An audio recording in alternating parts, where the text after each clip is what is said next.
En el capítulo de hoy hablaremos de Living, nuestra nueva modalidad de inversión destinada al alquiler tradicional. Además, veremos por qué tener dos o más hipotecas no es un problema. También veremos la nueva y tremenda inversión en modalidad Flex Living en Valencia. Por último, comentamos el informe del Banco de España donde descarta una nueva crisis inmobiliaria.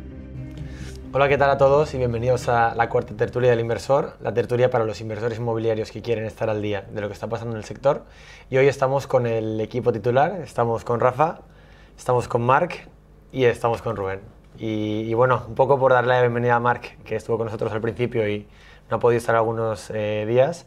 Nada, hoy empezarás tú contándonos qué novedades traes.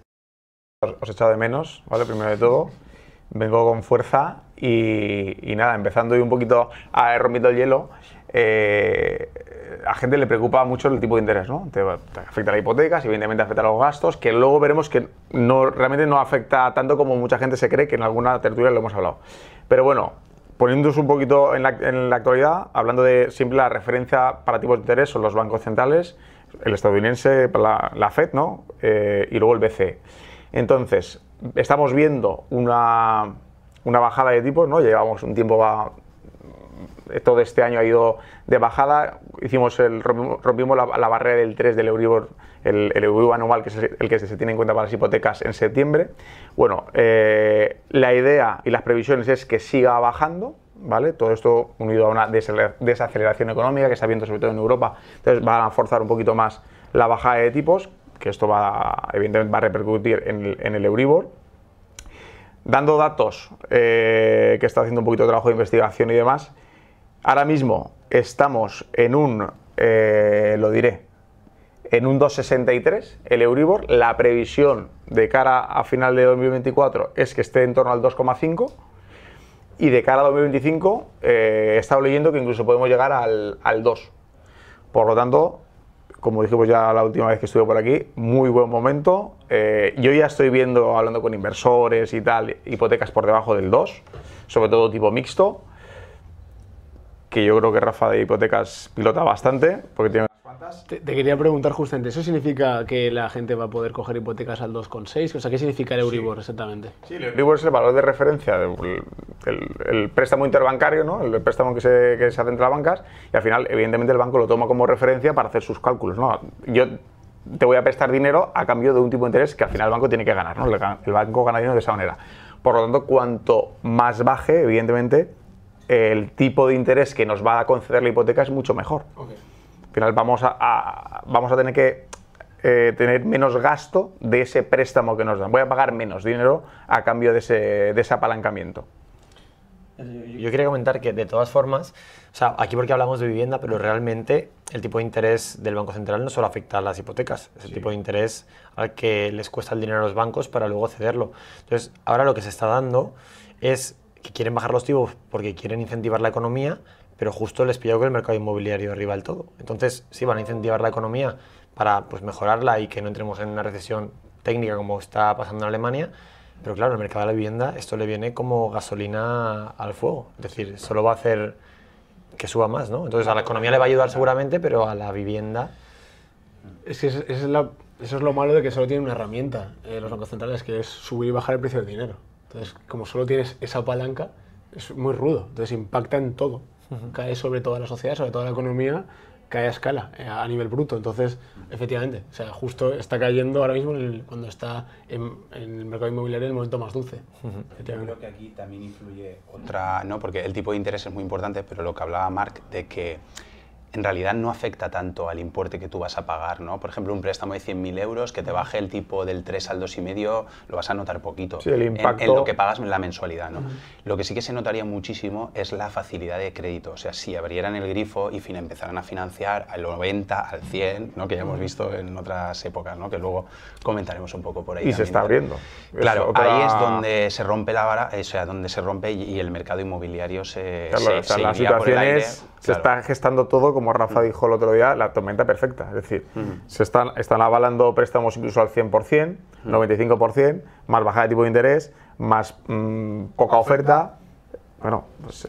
sí, es curioso. Es un cóctel interesante. Interesante, sí, sí. Es curioso que los bancos ya han aprendido, la verdad que ya no están dando el 100%, sin embargo, las instituciones públicas no lo han aprendido. O sea, si los bancos han puesto un tope del 80%, es por algo. Pero lo peor es que el tope de los bancos viene forzado por las instituciones públicas. Es decir, fue desde Europa y el Banco Central que dijeron, oye, aquí ya no podéis dar el 100% más gastos, tenéis que pedir... El otro día hablaba con alguien que todavía no se ha comprado casa y no sabía que te pedían, o que la hipoteca te la daban sobre el menor entre el valor de la vivienda y el de la referencia catastral. Antes eso no era así. O sea, el de tasación y el de compraventa. Y decía, hostia.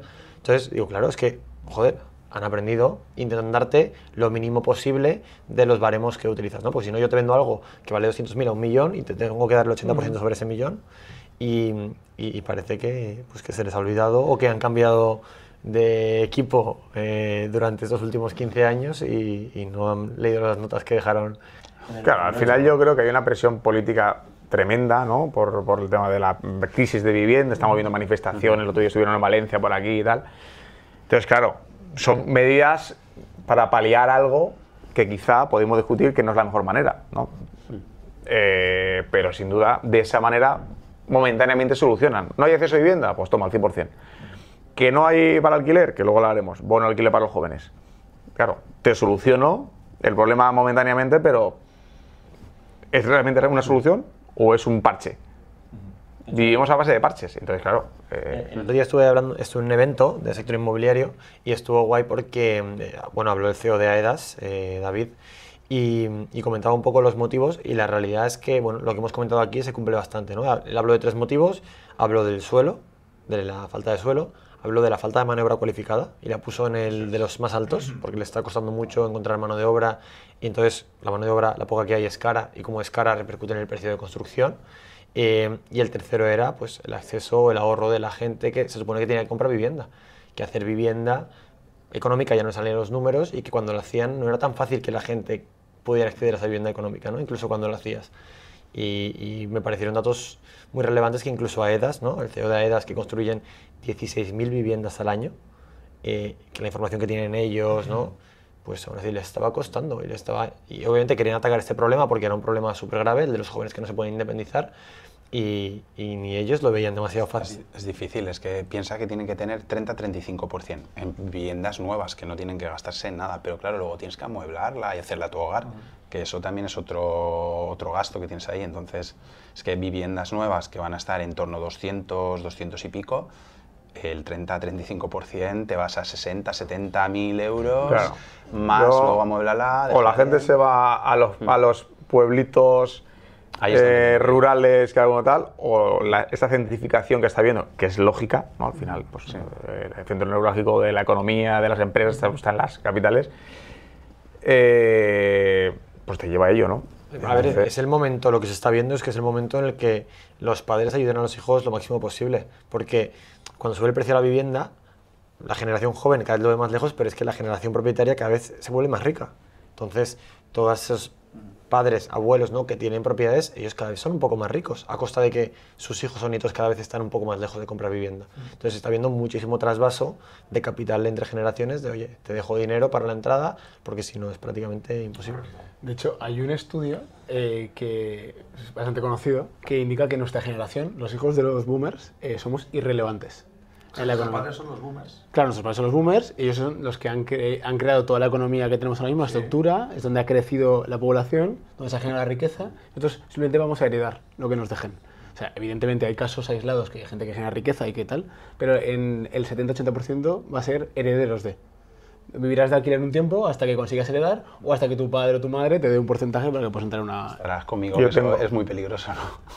Claro, es peligroso, pero es que siempre es la realidad, ¿no? Es lo que está pasando. Si no se crea riqueza y se quiere vivir de lo ya hecho... Es peligroso, pero yo con inversores, bueno, diré muchos, pero unos cuantos, préstamos entre familiares, o sea, lo hablo mucho con ellos, y digo, oye, quiero que para mi hija, que lo herede. Esto tengo varios casos. Y efectivamente están viendo que sean el usufructuarios de la vivienda, de la forma que la hereden ellos, o incluso préstamos entre familiares, que lo puedes poner al 0% y puedes ponerlo hasta 30 años. Es una manera que sí que yo la estoy viendo es bastante común con los inversores que tenemos actualmente, lo cual ratifica efectivamente lo lo que dices. Ese es el mejor ascensor social, ¿no? Si se deja de tener esa creación de riqueza y esa tal, el ascensor social se rompe, ¿no? De todas maneras, también yo creo que hablando de esto ya, y metiéndonos quizá en terreno pantanoso, la sociedad, lo que estamos viendo es que nuestros padres, quizá, pues si no tenían que ir a cenar, pues no iban a cenar. O sea, quiero decir, la cultura del ahorro está mucho más asentada, ¿no? Quizá, no sé, por miedos, pero bueno, que tiene su razón de ser. Y actualmente no.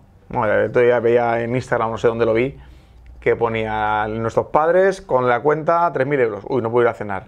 No sé cuántos con tal, no puedo hacer no sé qué. Hoy en día, a gente joven, 15 euros, vamos a Burger King. Entonces, claro, tenemos la cultura de gastarnos todo. Y entonces todo esto está afectando, evidentemente. Sí, es multifactorial. La situación que tenemos ahora no es tan fácil leerla como decir, oye, los sueldos son bajos, que lo son, pero también hay un sentimiento consumista, cada vez somos más consumistas, tenemos mucha influencia por las redes sociales, tenemos más ganas de... O sea, es totalmente distinto. De hecho, hace poco hablaba con una persona de política, ¿vale? Bueno, que era ex político profesional muy importante en España, y él me admitió que cuando salió la primera democracia, las primeras votaciones, la mitad de la población española no entendía muy bien lo que votaba. O sea, puedes entender y puedes ver cómo era la sociedad de entonces, de los años 80, 70, 90, incluso. Entonces, ahora vamos sobre los hombros de toda esta gente, ¿no? Entonces, ahora entendemos que hay cosas que no queremos prescindir en la vida. Yo no me quiero quitar de viajar, ni de cenar, etcétera.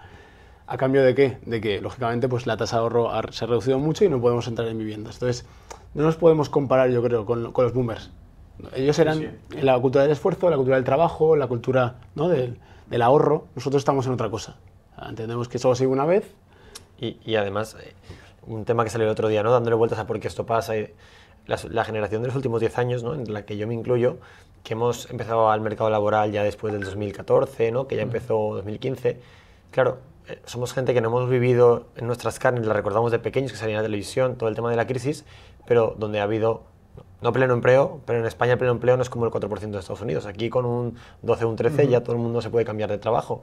Entonces, la gente lo que veo es que se ha acostumbrado a vivir, ¿no?, cuenta con paga, ¿no? Y como me cambio de trabajo, si dejo uno, cojo otro y demás, no valora tanto el, oye, ni siquiera se imagina que puede venir un shock externo en el que realmente vayas al mercado laboral y no te den trabajo ni en un restaurante, ¿sabes? Entonces, yo creo que eso también hace que la gente gaste y viva un poco más al día, porque nunca ha vivido, los últimos 10 años no hemos vivido ni nos acordamos de un momento en el que realmente no pudieras trabajar, no pudieras tener trabajo. Y la red, ¿no? Al final vivimos con red, ¿no? Tú tienes la red de tus padres, tienes la red del Estado, ¿no?, en plan del paro, en plan de alguna ayuda, en plan de... ¿no? Entonces, como que tienes esas redes que te hacen, pues, vivir un poco más al día, ¿no? Siguiendo el hilo, Marc, que has comentado de las hipotecas, de la bajada de tipos, que como has dicho, ¿no?, es 25 puntos básicos cada 3-4 meses, ya lo tienen programado. Una revisión un poco... Efectivamente. Entonces, siguiendo el hilo de las hipotecas, comentaremos, que nos preguntan muchísimo los inversores, cómo conseguir más de una hipoteca, ¿no? Es una cosa que mentalmente el inversor dice, ostras, se bloquea, ¿no? Dice, yo ya tengo una hipoteca de mi casa y yo ya no puedo seguir invirtiendo como un ahorre. Y realmente no es así. Es algo que la gente no sabe o que no es tan extendido, pero se pueden tener, entre comillas, hipotecas infinitas. Puedes tener tantas hipotecas como puedas absorber. Entonces, bueno, realmente esto da para un capítulo entero, que podemos hablar de qué manera, pero yo quería dar 2 datos concretos que tiene que tener en cuenta un inversor para poder escalar en hipotecas. Uno es el ratio de endeudamiento. Tú no deberías de tener, en base a tu cash flow, tu flujo de ingresos mensual, más de un 35% de deuda. O sea, si tú cobras 1.000 euros al mes, no puedes tener más de 350 euros de deudas. Ahí entran todas las deudas. La deuda llamada mala y la deuda buena. La deuda buena, pues sería una hipoteca. La deuda mala sería un crédito al consumo, o un crédito de un coche, o del iPhone, efectivamente. Eso es uno, ¿vale? El ratio de endeudamiento. Y el segundo es el loan to value, que es el porcentaje de endeudamiento que tienes respecto al patrimonio que tienes personal. ¿Qué significa? O sea, bueno, el porcentaje es un máximo de un 70%. O sea, si tú tienes un patrimonio de 100.000 euros, no deberías tener más de 70.000 euros de deuda. De hecho, si tienes más de 70.000, no te van a dar más deuda. No te van a dar ni de consumo ni un crédito para una hipoteca. Para el patrimonio entra todo. Entra inmobiliario, entra activos financieros, entra cuentas bancarias. Pero, ¿y eso cómo lo saben si eres un perfil que no tiene a partir de tener que hacer la documentación de patrimonio? Buena pregunta. No lo tienen del todo sencillo. O sea, realmente si todo tu patrimonio lo tienes registrado en España y trabajas con pocos bancos, piden la CIRBE, pueden pedir cierta información. No van a saber al dato concreto cuánto tienes de patrimonio, pero se pueden hacer una idea. Okay. Entonces, va a haber un aproximado. Lógicamente, si te acercas al 70%, seguramente te rechacen la hipoteca. Entonces, tienen que ver que haya un margen suficiente. También ahí, Juan Luz, respecto a lo que tú le decías, que como lo sabes, a ti tú eres el interesado, ¿no? Tú eres el interesado en hacerle llegar, oye, pues mira, tengo estos fondos de inversión en este otro lado, tengo esto otro en otro lado, ¿no? Porque ahí sí que, como es activo, a ti te interesa, ¿no?, hacérselo llegar.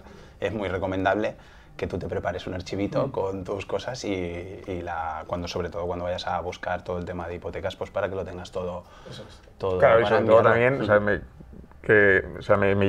me viene a la cabeza el patrimonio, cómo lo califican, es decir, tiene que haber un tasador, alguien que diga, esto vale 100.000, ahora vale 150, porque además el patrimonio va subiendo, ¿no? Hablando de inmuebles, por ejemplo. Entonces, que lo veo algo relativamente complejo de calcular. A ver, sí y no. O sea, cuando son activos financieros y cuentas corrientes es muy sencillo, eso se ve claro. Sí. Cuando es patrimonio inmobiliario, los bancos generalmente tienen su propia tasación online, tienen su propio software donde tasan aproximadamente. De hecho, el BBVA lo tiene público, tú lo puedes utilizar, es bastante certero.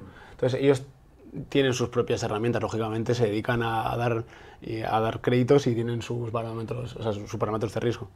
Entonces, lo que decía, si tú mantienes un 35% de ratio de endeudamiento mensual y un loan to value de menos del 70%, puedes escalar tus hipotecas, ¿vale? Es muy, muy importante eso. Entonces, alguien que quiere escalar debería de reducir al máximo la deuda que no genera activos. Hay un libro que está muy manido, que es el flujo del cuadrante del dinero. ¿Se dice así, no? ¿Cuadrante del flujo del dinero? Cuadrante del flujo del dinero de Kiyosaki, para mí es mejor que Padre Rico, Padre Pobre, que habla de esto. Habla de no tengas deuda mala, porque te va a repercutir en tu credit score. Entonces, todo lo que sea que tengas en deuda, que te genere activos, que te genere ingresos, ya sea pues negocios, pisos, cualquier activo inmobiliario, en fin. Y aproximadamente todos los ingresos te pondrán lo mismo, porque a veces se escucha que con el alquiler tienes que defender a ver si te pondrán el 100, el 50, el neto que se te queda después de pagar la hipoteca. Vale, te hago el planteamiento que me hicieron a mí en el banco la primera vez que hice esa pregunta. ¿Tú qué pensarías? O sea, tú me das una hipoteca a mí, que va a tener una cuota, lógicamente unos gastos, y voy a cobrar 700 euros al mes. ¿Tú cómo lo ponderarías siendo el banco? Yo intentaría coger el neto y pondría un margen de seguridad por si suben los tipos de interés. Ahí lo tienes. Es exactamente lo que hacen los bancos. Como no lo pueden saber a ciencia cierta porque te tenían que pedirte el contrato de alquiler y etcétera, lo que hacen es más o menos un 50%. Okay. Más o menos calculan eso. Si tú cobras 700 euros de alquiler, te van a poner un más 350. O sea, y también depende un poco de la entidad bancaria, porque ahí hay ciertas diferencias de unas a otras. O sea, una que más o menos tengo cierto trato, te tiene en cuenta la creación de la renta. Si la creación de la renta te viene ingresos pues al año, yo qué sé, 10.000, gastos de comunidad, ¿no? Todo lo que tienes. Entonces, la diferencia, o sea, el neto, la ganancia neta, esa te la computa como un salario más. Pero sí, otras entidades, el 50% es lo que utilizan. O sea, yo creo que habrán estimado que les sale parecido, ¿no? Y en vez de hacer todos los cálculos, digo, oye, estimo que más o menos el 50% de lo que ingresa va a ser el beneficio y se lo contabilizo como ingresos. Entonces, hay una cosa que si te das cuenta y lo piensas, dices, ostras, pero si yo estoy cobrando 700 euros al mes y tengo 350 de gastos, el ratio de endeudamiento no es 35, es un 50. Entonces, no es escalable, no es infinito. Entonces, ¿qué se puede hacer para conseguir esa escalabilidad que buscamos? Hay distintas fórmulas, pero las más sencillas son dos.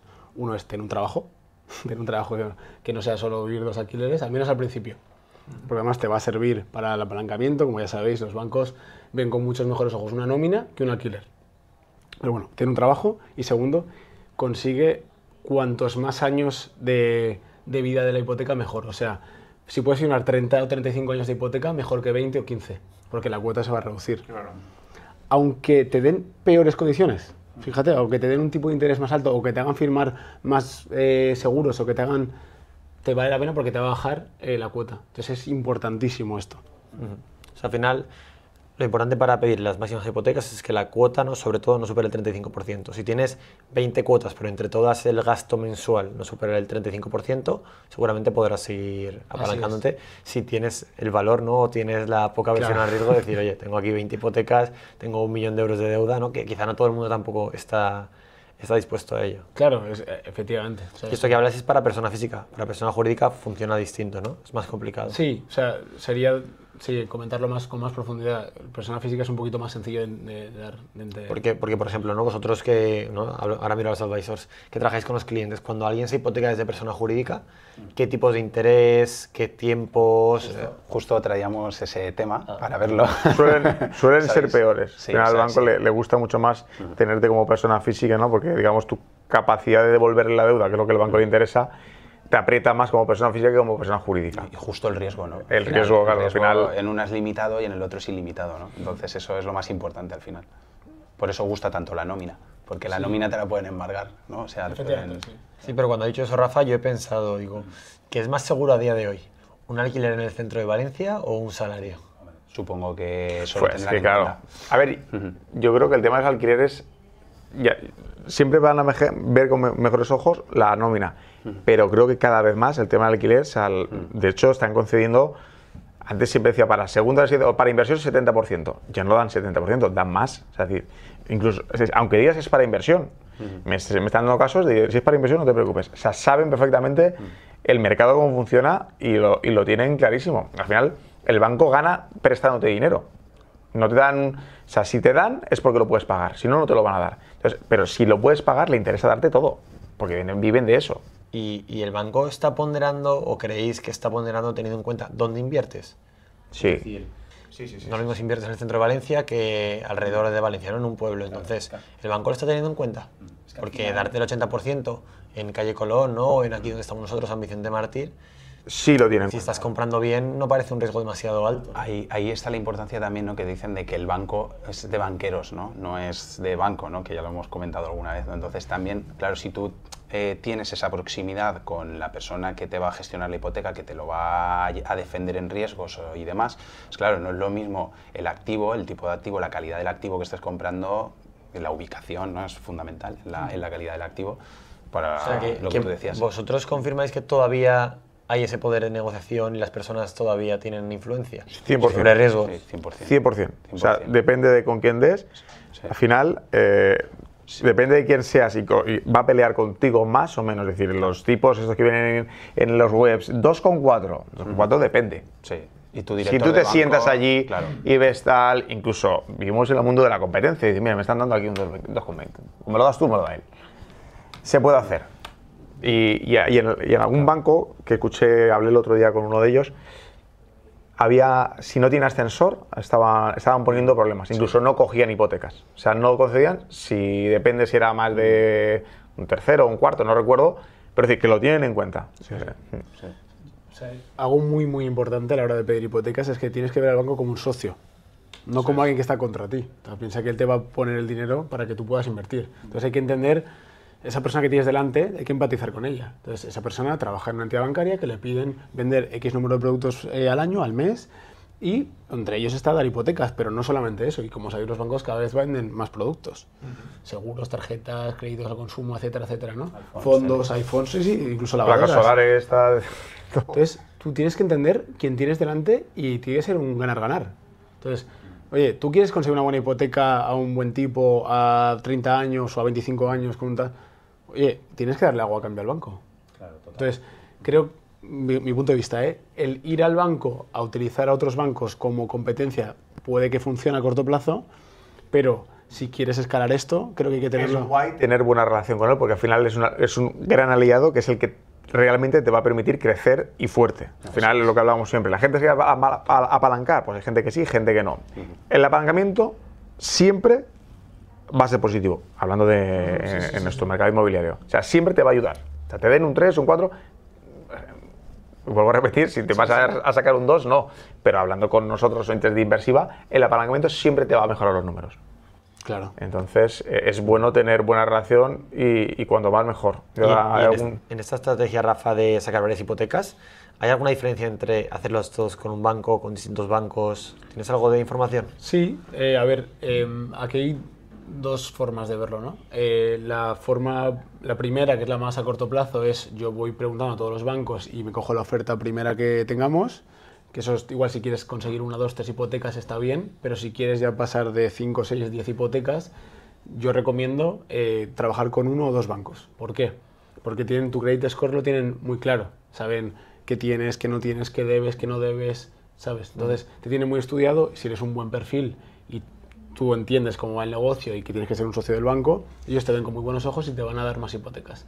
Si te conocen solo por una hipoteca y solo tienes ahí una nómina o ni siquiera eso y pagas, claro, ahí el banco tampoco le va a valer la pena tenerte como cliente. O sea, ¿tú consideras que es mejor si haces una estrategia a largo plazista de multihipoteca, que es agrupar en un banco, ¿no? Sentarte, ser casi mejor amigo del que toma decisiones y decir, oye, aquí, y casi contarle el plan, ¿no? Oye, voy a generar una cartera, 10, 15 hipotecas, quiero incorporarme al año y voy a estar repagando lo máximo para poder bajar mi loan to value, ¿no? Y trabajar un poco, casi sentarte con el banco, ¿no? Que decías que es tu socio y trabajar con él, oye, ¿cómo tengo que hacer o qué tengo que hacer para que me des una hipoteca cada año a un tipo decente, ¿no? Y que sean ellos los que te guíen por el camino. Venderle tu negocio. Claro. O sea, venderle, Es un socio contarle tu literal. negocio. Y, de hecho, una de las maneras de apalancamiento que tenía aquí, para también comentar un poco, hay muchas maneras de apalancarte, ¿no? O pides una hipoteca clásicamente, o se lo pides a un familiar, que ahora estábamos comentando antes, o pides a amigos o socios, montas ahí... Bueno, hay varias maneras.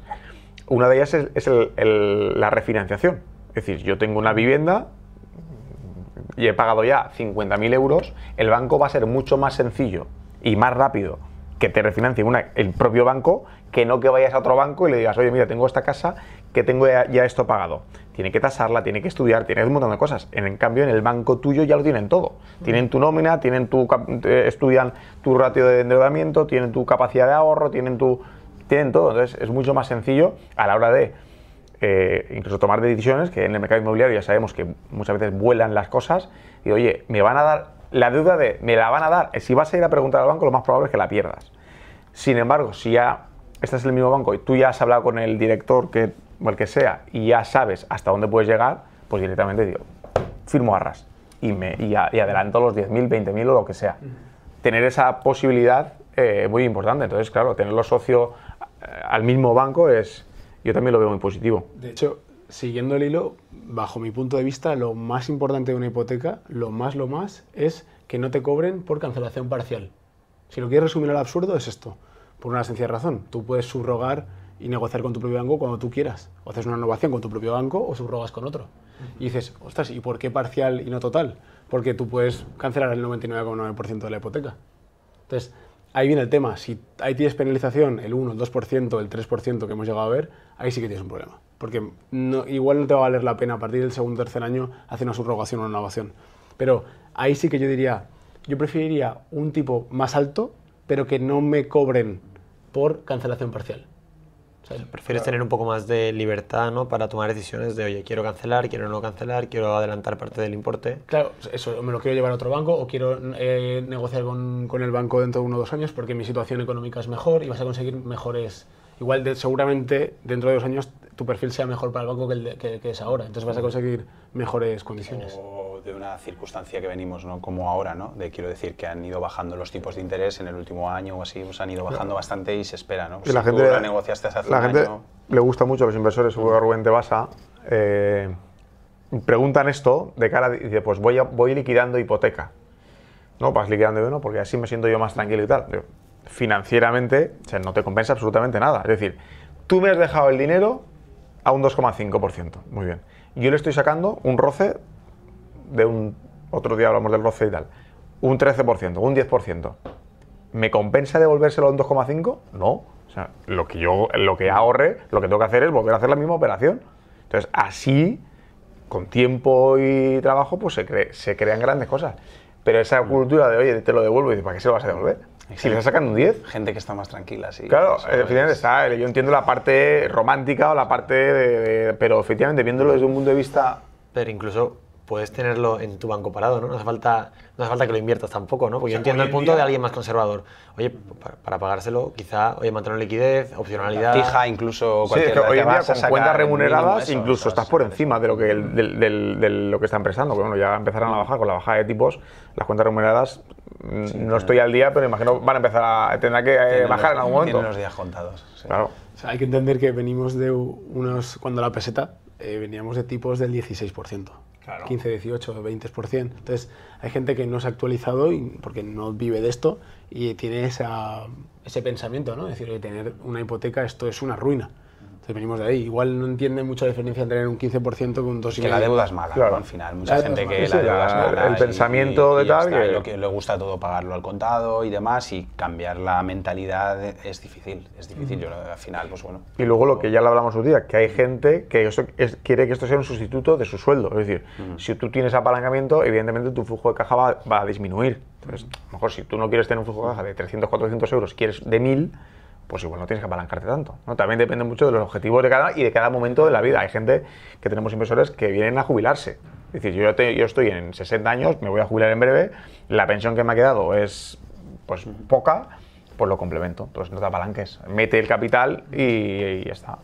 De hecho, para el loan to value es muy importante decidir dónde inviertes. No es lo mismo invertir en una pedanía, en un pueblo alejado, que invertir en el centro de Madrid, en el centro de Valencia, el centro de Barcelona, porque la revalorización a futuro es mucho mayor en un piso que está muy bien ubicado que en un piso que está en una población de 10.000 habitantes, que ahora mismo ves que igual tienes un cash flow superior, una rentabilidad neta sobre el alquiler superior, igual estás hablando de un 7, un 8, 9%, pero si piensas a largo plazo, a 10 años, lo más probable es que el piso que tienes en el centro de una ciudad bata en cuanto a plusvalías y rentabilidad futura. Entonces eso, para tu loan to value y para tu ratio de endeudamiento, es mucho mejor. Y hay casos concretos que recuerdo hace, no sé, unos meses, una formación que tuvimos interna y tal, hice el estudio de una vivienda, en este caso fue en Alcira, aquí cerquita, bueno, a 30 minutos o 20 minutos de aquí de Valencia, y en 2008, ¿no? En el batacazo que hubo, perdió un 40% del valor. O sea, actualmente no había recuperado precios de 2008. Sin embargo, Valencia, o sea, no solo es que lo ha recuperado, sino que está por encima, bastante por encima. Entonces, claro, son pruebas empíricas de que esto es así, por lo tanto, mucho ojo donde metemos el capital, que hoy puede ser un 8%, pero igual te merece la pena ese punto menos o ese punto y medio o lo que sea, estando en una ciudad grande, con mucha demanda, con mucha seguridad. Es un hándicap que tiene el invertir en la ubicación y demás, porque esa rentabilidad no se suele contar, ¿no? Cuando tú sacas el roce, cuando sacas tal, Claro. sacas la neta, no sueles contar la revalorización.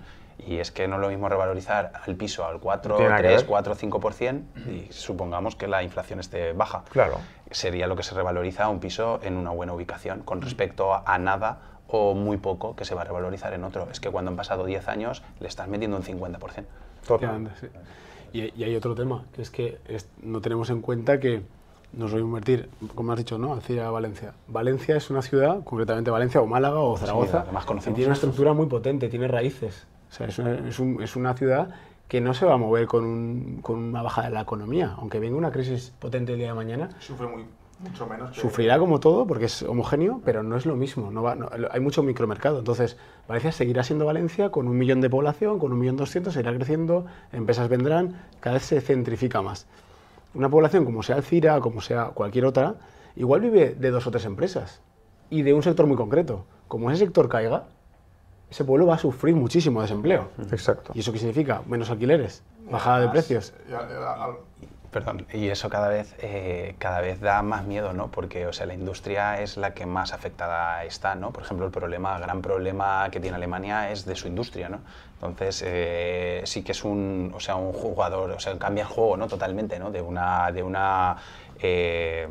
zona el que una empresa de este tipo, una empresa tan grande, cierre, ¿no? Es que te cambia totalmente, cambia las reglas. Claro, te cambia totalmente la población y te lo cambia todo. Iba a decir lo de la demanda, que tú, como eres el director de análisis y yo hablo mucho contigo, gracias a Dios somos muy amigos, lo comentábamos, no recuerdo dónde fue, en qué ciudad tal, y dice, mira, Marc, he publicado en tal sitio, que era una ciudad bastante pequeña, relativamente pequeña, no tan grande, no tan pequeña, pero bueno, y lo he publicado en Valencia, y en el mismo tiempo tengo aquí, yo qué sé, 10 veces más peticiones. Entonces, claro, esto al final te da seguridad.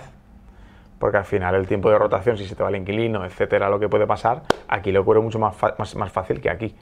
Y es otro factor. O sea, la liquidez, ¿no? Que al final es donde se resuelve todo, es una prima de liquidez, ¿no? Que se paga en todos los mercados. Es decir, ¿por qué los tipos de interés, la renta fija a más largo plazo en condiciones normales te da más tipo de interés? Por la prima de liquidez. Oye, poder liquidar en 6, 12, 18 meses es mucho mejor, te da más opcionalidad que liquidar a 10 años, ¿no? Y esto es liquidez al final, es, oye, ¿qué tiempo tardaría en vender un piso a precio en una ciudad donde viven 1 millón de personas respecto a donde viven 100.000, 150.000 o da igual, o 40.000? Que hay veces que la gente invierte a poblaciones incluso más pequeñas. Esa prima de liquidez, esa opcionalidad, ¿no? Esa demanda, lo tienes que pagar. Oye, la pagas con un poquito de rentabilidad de alquiler, seguramente a largo plazo, como decía Rubén, en 10 años la obtengas de revalorización si eliges bien la zona, ¿no? Que es un poco nuestro trabajo, que es elegir bien las ciudades donde vemos que a 10 años va a ser caballo ganador. Justo le explicaba esto a un cliente el otro día, ¿no? En una conversación que teníamos, y me decía, es que él estaba como muy interesado en que fuese líquido, pero no me sabía explicar bien lo que era la liquidez, ¿no? Entonces yo le dije, en un momento dado de la conversación, le digo, a ver, para mí la liquidez es la facilidad que tiene un activo para convertirlo en dinero, ¿no? Digo, y me dice, justo es eso, ¿no, Rubén? Dice, justo es eso, tal. Entonces le digo, pues claro, en estas ciudades o en estos sitios no va a ser igual de líquido el activo que pueda ser en otro lado, ¿no? Y justo es lo que estamos hablando, ¿no? Es eso, que la importancia de que algo que te quieras deshacer de ello lo puedes deshacer en nada, ¿no? En tiempo exacto, en días. Sí. Sobre todo porque es el mayor hándicap que siempre se le ha achacado a la inversión inmobiliaria, y es verdad. Oye, no es mercados financieros, ¿no? Que tardas 2 días entre fin de semana y tal en tener el dinero. Aquí es que en general no tardas 2 días. Pero si has comparado bien y has comprado en una zona con mucha demanda, igual no tardas 2 días, pero igual tardas un mes, ¿no? Y tienes las arras en Valencia, si pones un activo, Valencia, Málaga, Alicante, Zaragoza, da igual, donde estamos. Si pones un activo a un precio de mercado, es que puedes tardar un par de semanas en tener unas arras del 10% y 2 meses en escriturar. Oye, no es una liquidez como la del mercado financieros, pero es verdad que 2 meses para vender un activo es una liquidez alta para el sector en el que estamos. Y sobre todo hay que pensar en el contexto en el que estamos. Ahora mismo igual alguien te podría debatir que en una población de 40, 30.000, incluso 10.000 habitantes hay una demanda alta en cuanto a inversora, pero no hay que pensar en el 2024, hay que pensar en el 2034. Que esto cambia. O más, quiero decir, sí, quiero decir. Entonces, son ciclos. Entonces, ahora mismo, bueno, lo decía Warren Buffett, ¿no? Cuando baje la marea veremos quién lleva... Efectivamente, quién lleva bañador puesto. Entonces, bueno, hay que pensar a largo. Creo que es un sector donde hay que pensar siempre a largo. A no ser que hagas flips, pero si estamos invirtiendo encima con apalancamiento para el alquiler, hay que pensar a 10, 20 años vista. Justo eso es súper importante, ¿no? Porque mucha gente, o sea, muchos clientes tienen como la obsesión de que si, o sea, de hacerlo líquido o de que no pierda valor, ¿no? Y claro, lo que tenemos que tener muy en cuenta es que el sector inmobiliario también, o sea, tú acarreas una serie de gastos en un primer momento. Acarreas los gastos de ITP, tal, o sea, tiene mucho impuesto. Es un activo que tiene mucho impuesto. Entonces, si tú lo vas a hacer, o sea, si tú estás pensando en el corto plazo, seguramente no vaya a ser una buena operación, porque va a ser muy difícil que tú puedas entrar y salir rápidamente y ganar del dinero. Claro, que para eso es muy difícil. Otra modalidad sería un flip y tal, ¿no? Pero no estamos hablando de flip, ¿no? Estamos hablando un poco de yo compro pensando en alquilar un rooming, un tal. Exacto. Y quiero, pero digo, no, es que si no te das un tiempo, por lo menos 5, 6, 7, 8, 10 años, igual no es tu inversión. O sea, quiero decir, igual no es el activo que tendrías que elegir. Pero te diría, Rubén, que ninguna inversión, porque es gracioso porque no sé dónde lo leí, hacían como una comparativa con fondos indexados de los que habían ganado más dinero respecto a los que habían ganado menos. Entonces, salían los que habían ganado menos, eran los inversores nerviosos, que cuando venían curvas sacaban el capital, porque se acojonaban, básicamente, tenían miedo, quitaban el capital, entonces entraban en pérdidas. ¿Y quiénes los que habían ganado más? ¿Quiénes era el perfil de persona que había ganado más dinero en los fondos indexados? Las personas que habían fallecido. Sí, correcto. Porque no habían sacado los fondos. Exacto. Había estado ahí durante años, décadas, y esos son los que más habían ganado dinero. Al final, si estás bien invertido, el tiempo lo hace solo. Claro. O sea, al final, es tan importante analizarlo bien. Tú has citado a Warren y yo voy a citar a Charlie, que él dice una buena inversión es aquella donde plantas el pandero, ¿no? O sea, te sientas en ella y tranquilidad, ya está, flujo de caja, pam, pam, pam. Un amigo mío, muy buen amigo mío, dice que una de las ventajas del sector inmobiliario es que no puedes vender de forma impulsiva. ¿sabes? Tienes que tardar un tiempo. O que esté el letrerito arriba de tu puerta, ¿no? Con lo que va...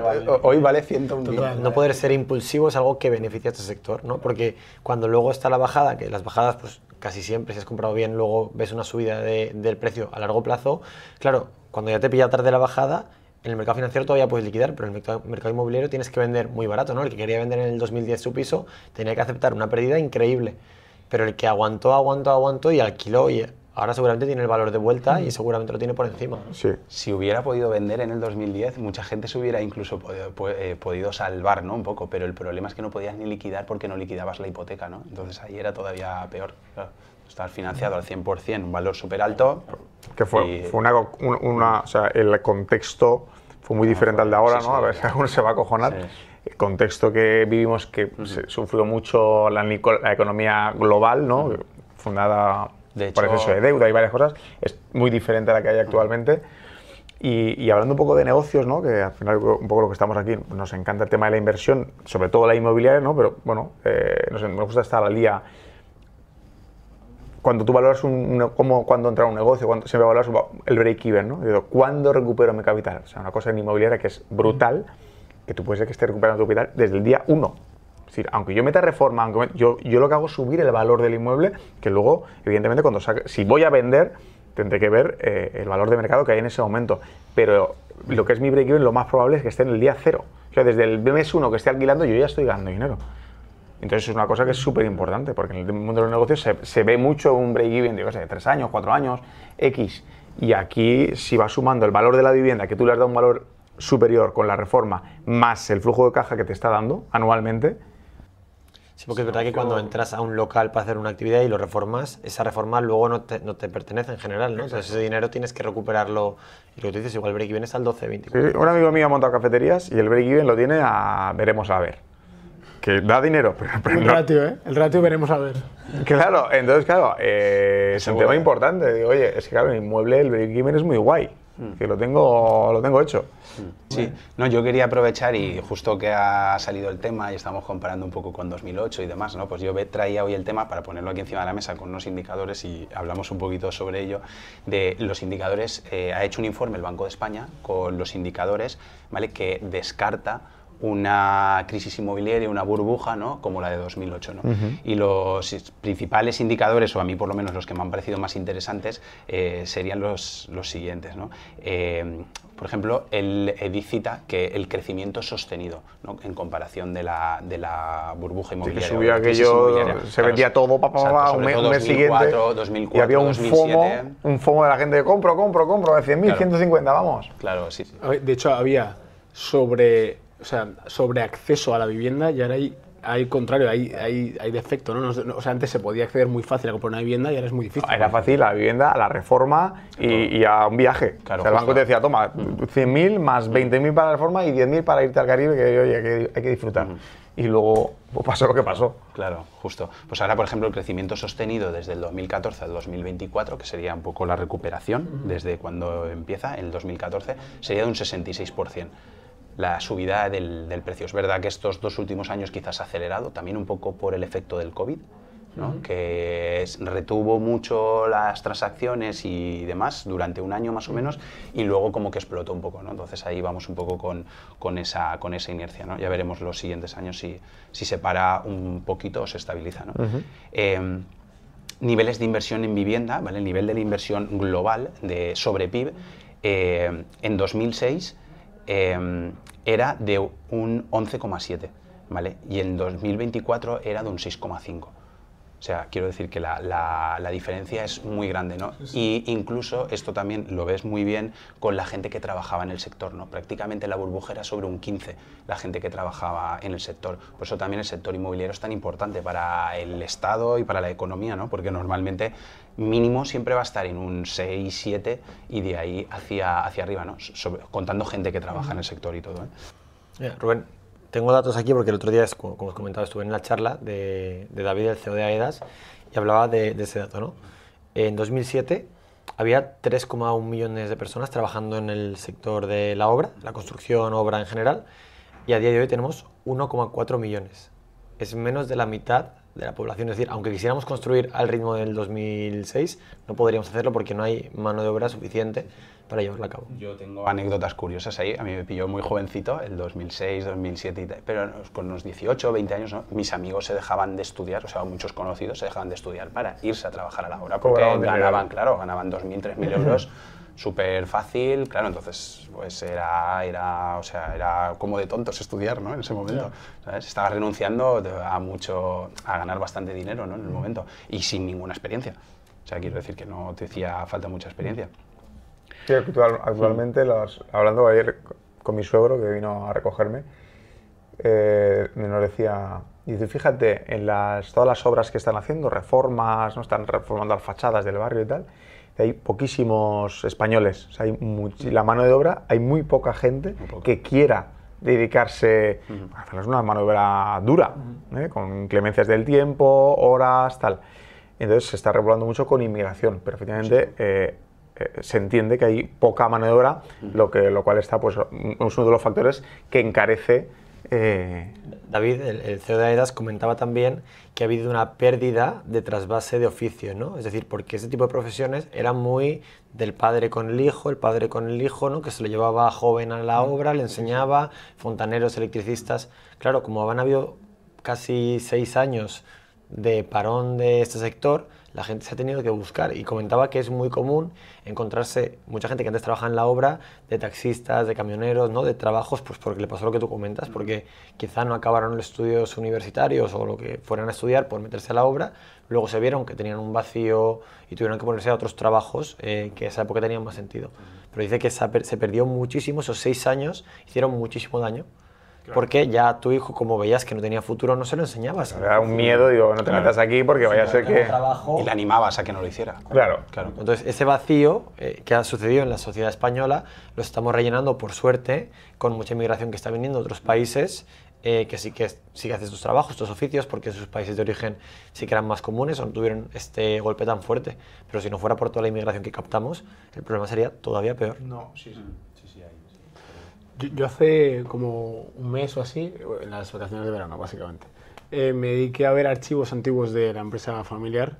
Nosotros éramos una constructora muy pequeñita a nivel local aquí, y me puse a ver presupuestos que aún los tiene mi padre archivados, de presupuestos de obra de construcción de hace 20 años, más o menos, del año 2005, 2006, y saqué el precio de euro metro cuadrado de construcción de ese momento. Y me salía 690 euros euro metro cuadrado para construir un edificio. Qué maravilla. Ahora es muy difícil bajarlo de 1.300, 1.400. Si me hago el precio, es muy similar. Se vendía a 2.000 euros, ahora más o menos a 2.000 euros, al menos en la zona de la que yo estoy hablando. Entonces, ¿quién se va a meter a asumir todo ese riesgo, a construir vivienda nueva, pedir un crédito que el banco ahora ya no te da al 100%, ni mucho menos? O sea, hay muchas cosas detrás del problema de la oferta. Entonces, no lo hemos comentado, pero los materiales han subido mucho. Aparte de la mano de obra, los materiales. Entonces, cuando antes construías por 600, 700 euros metro cuadrado, ahora es el doble. Y los pisos no valen el doble. Entonces, antes había mucha especulación, porque mucha gente se metía, porque veían que eso era una locura. Construías por 700, comprabas un suelo por 300 euros metro cuadrado de vuelo, 1.000, y lo vendías por 2.000, tenías 1.000 euros de beneficio. Es que era el beneficio, si llegaste al 20%, claro, y es que, claro, hoy en día conseguir un 20% más o menos, claro, con un buen apalancamiento. Y teniendo en cuenta que, según ha dicho Juanlu, hubo un gap de 6-10 años en España que no había mano de obra, que no había técnicos municipales, porque ¿para qué querías tener un técnico en sueldo si no tenía que no tenía que dar ninguna licencia de primera ocupación ni de nada? Entonces, todos esos procesos se han alargado mucho más, porque faltan arquitectos municipales, faltan técnicos. O sea, no estamos preparados ahora mismo como país para construir tantas viviendas como hace 15 o 20 años. Con los requerimientos actuales. Claro. Efectivamente. Claro, por eso solo se construyen tan poquitos sitios, ¿no? Por claro, el precio, porque claro, no vas a poder construir en pueblos, por ejemplo, porque no vas a ganar dinero, es imposible. Claro, ¿quién lo va a hacer? ¿Quién se va a arriesgar? Entonces, claro, al final es que... Es muy complicado. Estamos viendo complicado que baje el precio, ¿no? Es muy complejo, a corto plazo es muy complejo, como no... Pues la verdad que es generar oferta, dar ayuda a constructoras como promotoras como AEDAS, bueno, a cualquiera, ¿no? Como he nombrado AEDAS, y generar oferta. Es que la única cosa que puede hacer es generar oferta, claro, porque todo el resto podrían bajar los impuestos, ¿no? O sea, porque También. Yo eso a veces lo comentaba con alguien, el tema del ITP. Y, oye, vamos a ver, por lo menos la primera vivienda, venga, si soy inversor, tengo 4 o 5, venga, porque voy a pagar, pero la primera, la que es para mí, quítamelo o bájamelo un poquito. Ayúdame, ¿no? Por lo menos para los jóvenes, ¿no creéis que es mejor, en lugar de financiarles al 100% o al 95%, ¿no creéis que es mejor quitarle el ITP? Pues si le quitaras el ITP, no, literalmente. Claro, directamente ya podría optar Tu sería como ratio de sería endeudamiento. casi el mismo efecto, pero encima esa persona no estaría tan endeudada. Exacto, tu ratio de endeudamiento te baja, estás más tranquilo, el más banco seguro, mejor. Tú más tranquilo. Pero hay un problema, y uno, obviamente, es un problema de intereses por parte del gobierno, ¿no? Que recaudará, no lo conozco la cifra, pero no será poco, porque solo la empresa, yo creo que a través de nuestros inversores... Solamente en Valencia, que es un 10% de ITP, Claro, una vivienda que cueste 300.000 euros. Después de IRPF o pues imagínate. IVA, irá el O sea, ITP. mira, vamos a hacer cálculos rápidos. Pensad que a través de la empresa, más o menos, nuestros clientes han comprado unos 50 millones de patrimonio, a una media de un 8% que hay en España, porque realmente invertimos mucho en la Comunidad Valenciana, y aquí es un 10, y también tuvimos en Cataluña un 10. Unos 4 millones. Son 4 millones de euros que se ha llevado solo de nosotros, que oye, que sí que hemos hecho un buen trabajo, pero que estamos lejos de las 16.000 viviendas que hace, por ejemplo, AEDAS, ¿no? Entonces, imagínate esa cantidad. Entonces, hay un problema de interés por parte de los gobiernos que no les interesa, pero hay otro problema de desconocimiento por parte de la población joven. La población joven no sabe que tiene que pagar el ITP. La gente no sabe lo que es el ITP. Hasta que no se mete y se va a comprar una vivienda y le dicen, vale, pero tienes ahorro. No, ahorro, ¿por qué? Si tú me das la hipoteca, no, pero te doy el 80, vale, bueno, pues tengo 20 ya, pero luego el ITP, ¿qué es el ITP? ¿No? Un 10% sobre 200.000 euros. Ah, ¿qué? Que te doy 20.000 euros más. Que es un 10, un 12 en realidad, porque le tienes Que la que gente, pagar notario, la gente se mete gestoría. en Idealista o lo que sea por ahí, pone 245.000 euros, compra, pues perfecto, Lo pues. comentaba porque se podría pensar, no es que en la huelga de otro día que hubo en Madrid o que está habiendo en Valencia se podrían quejar de eso. No se pueden quejar porque no saben que existe. Es decir, es algo a lo que la gente se enfrenta cuando va a comprar. Entonces, alquilar es muy fácil, alquila más o menos cualquiera, ¿no? Y sabe que, pues ahora ya no puede pagar ya no tiene que pagar una mensualidad, pero bueno, paga el alquiler, paga la fianza y paga todos los meses. Es sencillo, pero cuando van a comprar, la gente no tiene ni idea De lo que los realmente gastos están notariales, pagando, del ITP, efectivamente. de las comisiones. Entonces, claro, no puede llegar ni a quejarse porque no sabe que existe. Entonces, eso es un golpe de realidad cuando vas, y nosotros, ¿no? Con nuestra marca WanaProp de alquiler con opción a compra lo vemos. Los clientes más interesados no son aquellos que todavía no han ido a comprar, son los que han ido a comprar, han visto que están mucho más lejos de lo que pensaban de poder convertirse en propietarios y han dicho, busco una solución distinta, o convertirme en propietario pidiendo hipoteca y no de la forma habitual, es algo que realmente lo ven bastante difícil. Y lo gracioso es que si optan por obra nueva, que se supone que es lo que tiene más sentido, aparte del 10% pagas el AJD, que depende de la comunidad esta, hasta un 1,5 más. O sea, que se va por encima de... Ayer me lo Por eso preguntaba un decíamos, inversor, por certeza. explícalo, el acto jurídico documentado, decía, oye, Marc, esto de AJD, el producto que tenemos de Flex Living. Bueno, el AJD es otro impuesto que grava sobre el valor de compra o de referencia catastral, o sea, el valor mayor. Entonces, depende de la comunidad en la que estés, va entre el 0,5 y el 1,5. Aquí concretamente en Valencia es el 1,5, es el más alto de todos. Me ha hecho gracia cuando lo has dicho, porque cuando es la hipoteca es entre el menor de los dos, pero cuando es los impuestos es sobre el mayor, es sobre el mayor de los dos. Es completamente al revés. Sí. Eso siempre, sí. Bueno, sigo un poco con los datos para acabar. Vale, luego estaba el factor del crédito, claro. El crédito antes era mucho y barato, ¿no? En 2008, mucho y barato. Para que, por números, ¿no? Las transacciones se hacían un 60% de transacciones con financiación, ¿no? Versus un 48% ahora. Actualmente, Son ¿no? 12 La mayoría de puntos. gente va con liquidez. Claro, y ahora que ha subido un poquito, también porque los tipos ya empiezan un poco a abaratarse y tal. Quiero decir que pues, ya tienes ahí unos 12 puntos, ¿no? De diferencia también, que es bastante importante. Y luego, sobre todo, también destacar el desapalancamiento que ha tenido el capital privado, ¿no? O sea, tanto familias como empresas se han desapalancado mucho, que eso lo ha absorbido el sector público, porque está súper endeudado, ¿no? Que al final eso es un trasvase muchas veces, ¿no? Y aquí, por ejemplo, la cantidad de financiación, que esto lo hemos comentado antes, ¿vale? Que será un 100% hasta el 2008 y un 80% ahora, ¿no? Más o menos de media. Luego, el precio, esta me ha parecido muy interesante, ¿vale? Porque el precio ha superado los niveles de la crisis, pero el nivel nominal, ¿no? El nivel, en realidad, el nivel real, o sea, el precio real está un 25 por debajo todavía de la crisis. O sea, que cuando lo decimos que ha subido, o sea, que... Cuando dices real te refieres a los propios activos, o sea, descontando la inflación. Ok. ¿Vale? Vale, comparando con la inflación. Exacto, tal. sí. Vale. Descontando inflación estaríamos un 25% de media, ¿eh? Esto es de media. Comparándolo con otros productos al consumo o con otros activos, o sea, con otros con lo que suya, o sea, con lo que convive, ¿no? O sea, en el 2008 era coetáneo con los coches valían tanto, el agua valía tanto, el aceite valía tanto, la luz tanto.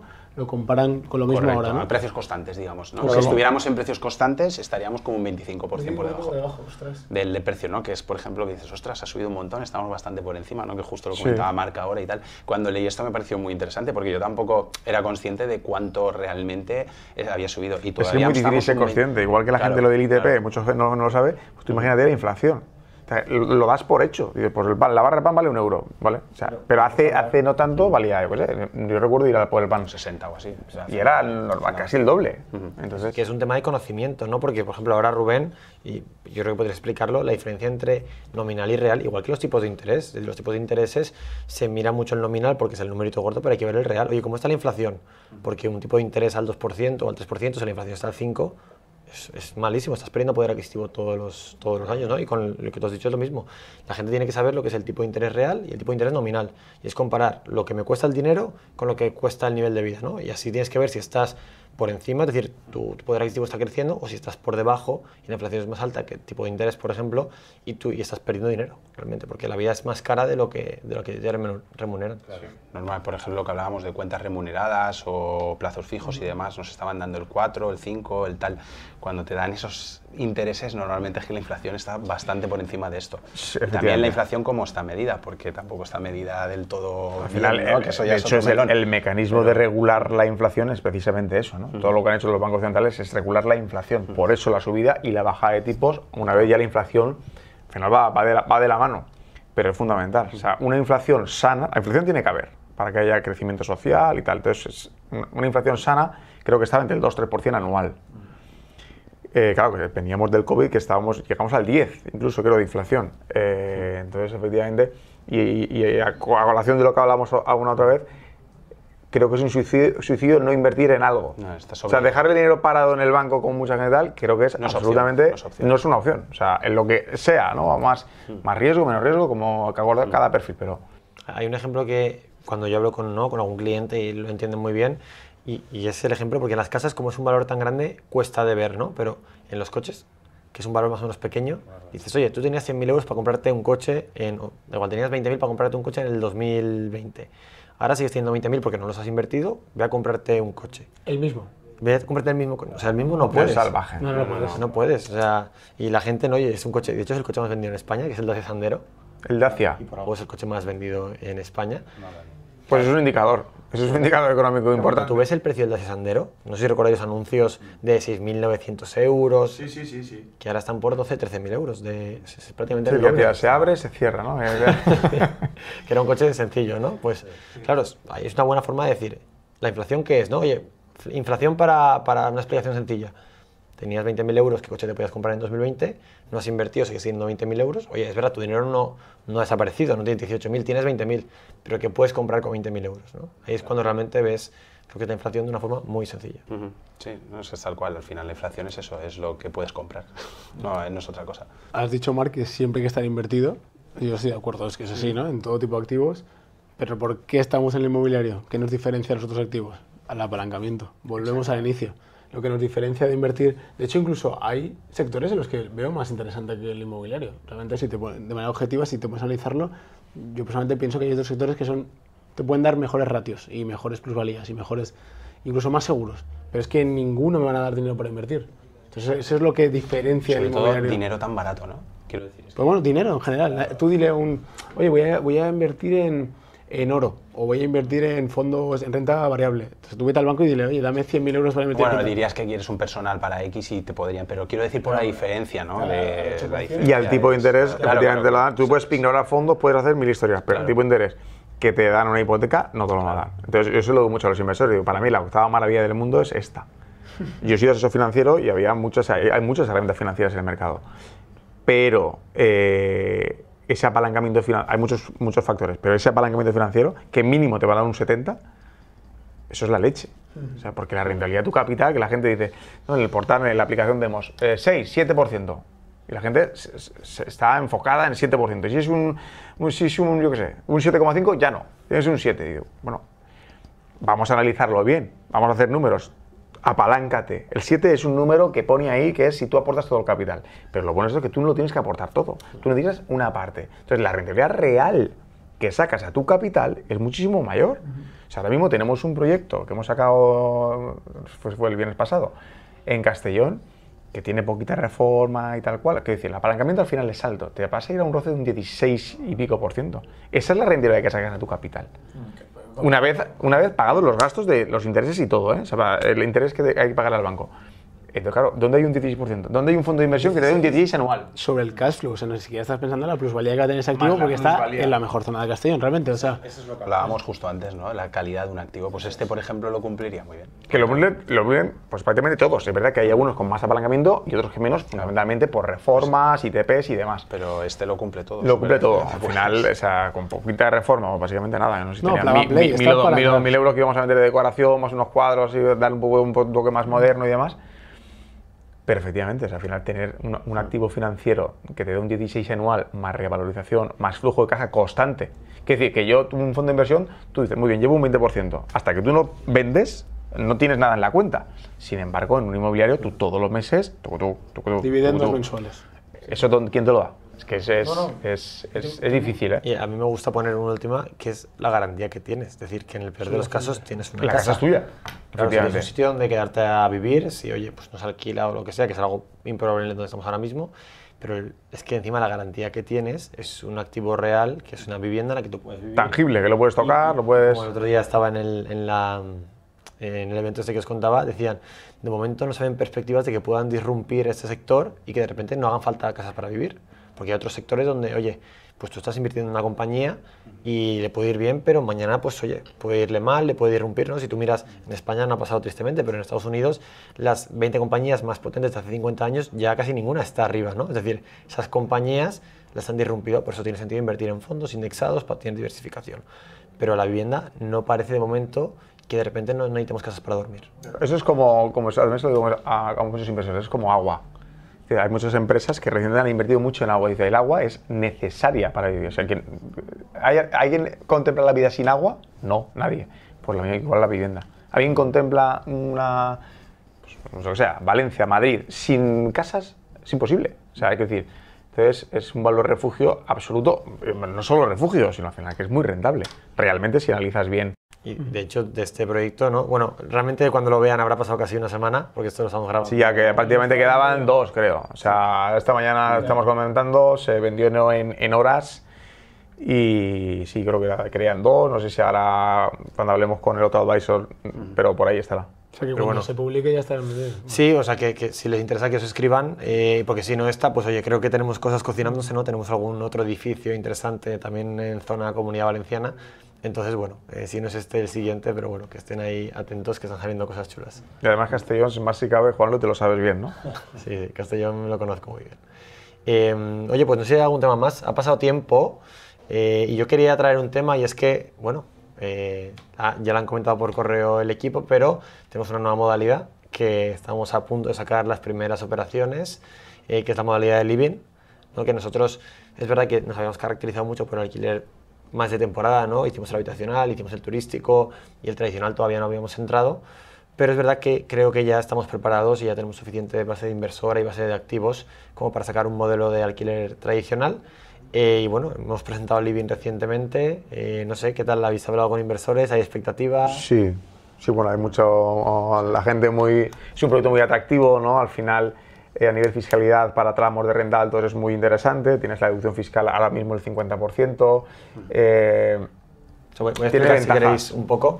El producto Living al final es un producto de inversión en alquiler tradicional que te da una rentabilidad neta anual y pasiva de entre el 5 y el 6%, pero lo que nos estamos centrando mucho no es en invertir en ciudades que sean relevantes, ¿no? Ciudades que o ya sean relevantes o que vemos indicios de que van a crecer muy a largo plazo, como puede ser alrededor de ciudades importantes como Valencia, Málaga, Alicante, Zaragoza, ¿no? Que son zonas, ya no ciudades, ¿no? Ya son zonas sí, las de crecimiento. Es decir, ya vivir a 20 minutos de Valencia, o sea, no es vivir en Valencia, está claro, pero el que vive en el centro de Valencia y vive a 20 minutos de Valencia no tiene muchas diferencias, ¿no? Se va a fijar más pues quizá en el precio, en las comunicaciones, que per se no va a sentir que vive fuera de Valencia. Entonces, nada, es un producto pues, que tiene una rentabilidad interesante y cuando miramos el ROCE pues nos vamos a ir casi siempre a doble dígito y que va a estar comprando un activo que esté en muy buena zona y que pues, será muy líquido seguramente y a largo plazo, sí, vemos las tendencias de crecimiento de esas zonas, pues veremos que hay una revalorización que a nosotros no nos encanta ponerla, pero bueno, que la gente sepa que está ahí, ¿no? Y que mire el historial y que también vea cuánto compra respecto de precio de mercado, es decir, que haga comprobaciones, ¿no? Pero bueno, creo que hemos sacado ya el producto que muchos esperaban para compaginar este portfolio de productos inmobiliarios financieros y que pues, puedas diversificar tu patrimonio inmobiliario en distintas ciudades y que puedas hacerlo en distintos productos. Sí, la gente lo está esperando mucho, ¿no?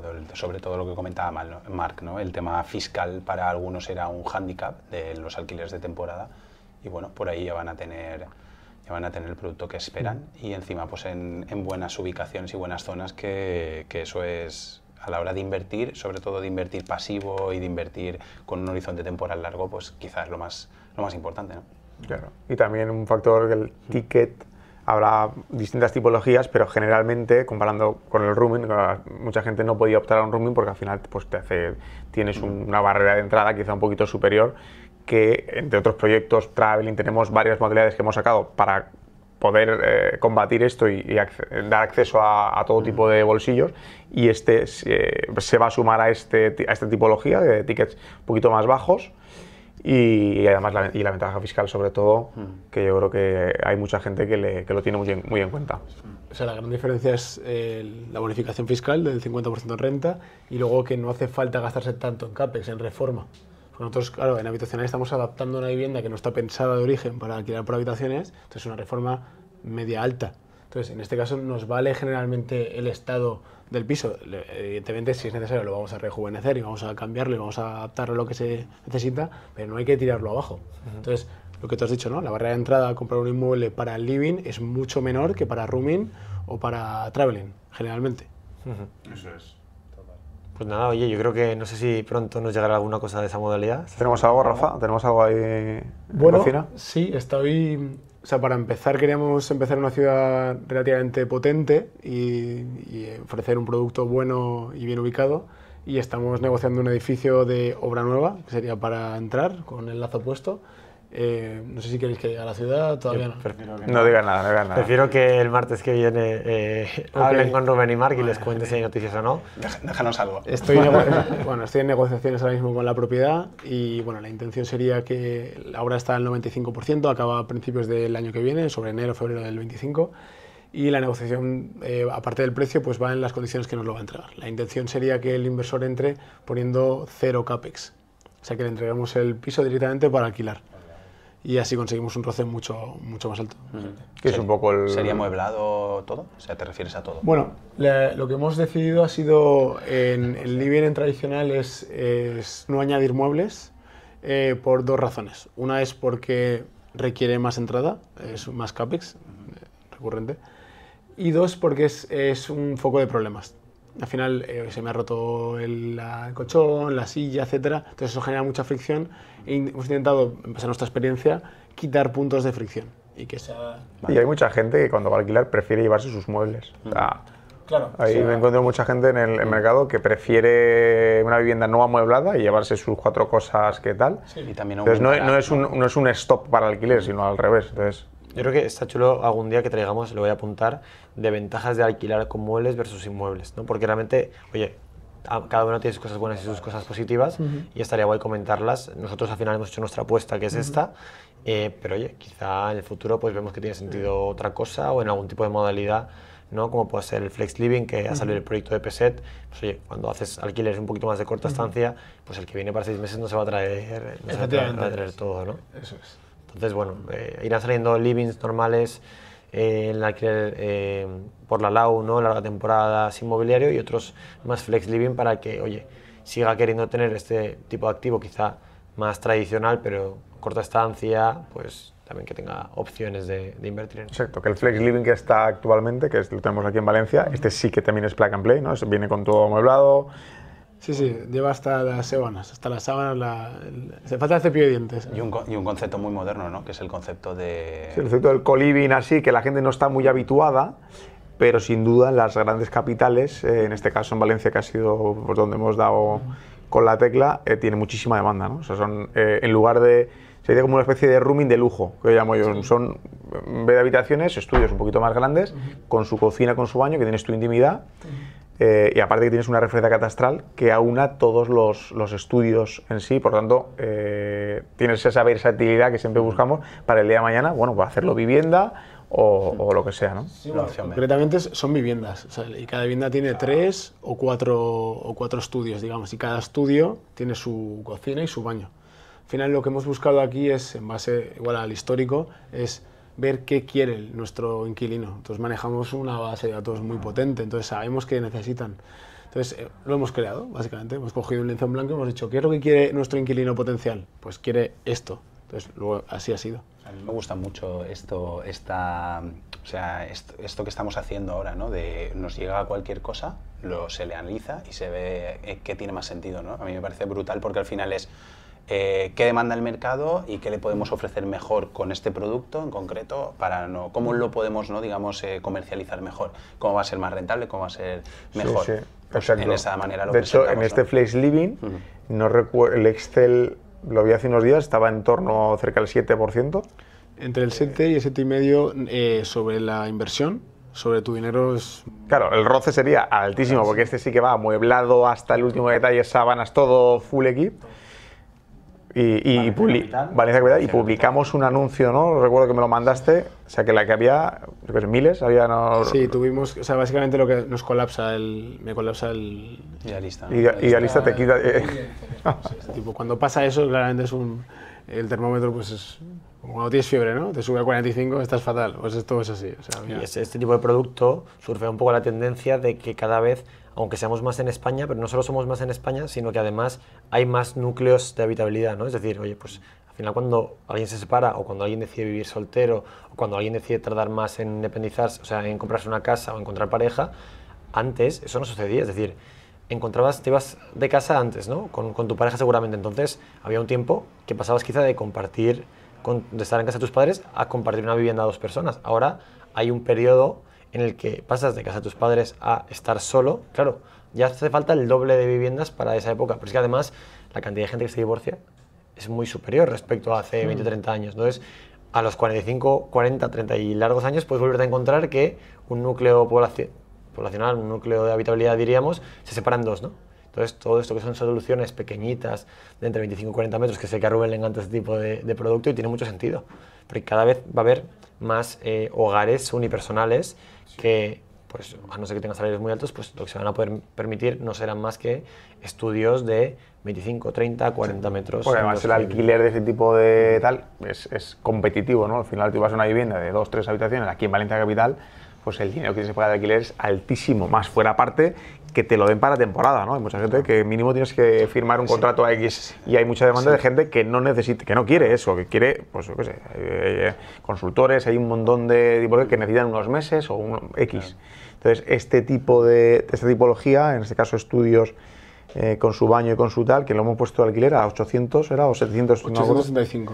O 865, que dentro de Valencia realmente es un alquiler. Con suministros y todo, ¿eh? Es decir, sí, pagas ahí, incluye el wifi, suministros. Era casi lo más barato que había en Valencia y por eso obviamente creo que no lo tuvimos más que unas pocas horas y habían 30, 40 interesados en unas pocas horas. Digamos, eso te marca claramente lo más barato, o sea, en un sitio muy chulo, o sea, algo que está muy bien acabado, que está muy bien, pero te marca el precio de la independencia, ¿no? O sea, es un poco lo más barato para vivir independiente en un lugar, porque yo, por ejemplo, si vivo solo, ¿para qué quiero un piso de 80 metros o de 90 metros? Totalmente. Para llenarlo de nada. Fuera aparte que los estudios, esto concretamente, o tema como Castellón, que en este caso son apartamentos de una habitación y tal, están chulísimos. Sí, sí. O sea, objetivamente uno lo ve y dice, joder, es que me gustaría vivir dentro, que ya al final no es una vivienda de 90 metros, pues igual me queda grande, no necesito 90 metros y aparte son acabados muy top, en este caso obra nueva literal.